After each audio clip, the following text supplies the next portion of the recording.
بسم اللہ الرحمن الرحیم۔ قاعدۃ التجوید، سبق نمبر 9، لام کے قاعدے۔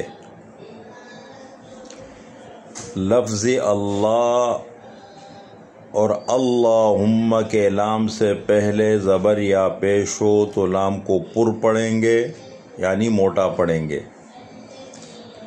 جیسے اللہ، ہم اللہ، ان اللہ، اللہم۔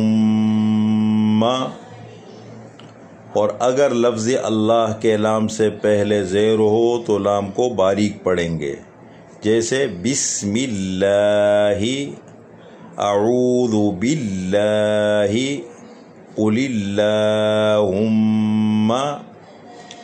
لفظ اللہ کے لام کے علاوہ جتنے لام ہیں سب باریک پڑھے جائیں گے، یعنی یہ جو اصول ہے کہ کہاں لام کو پر پڑھیں گے کہاں موٹا پڑھیں گے، یہ صرف لفظ اللہ کے لام میں یہ اصول چلیں گے۔ اس کے علاوہ جتنے بھی لام ہیں وہ سارے کے سارے باریک پڑھے جائیں گے، جیسے لکم، واللیل، قالوا،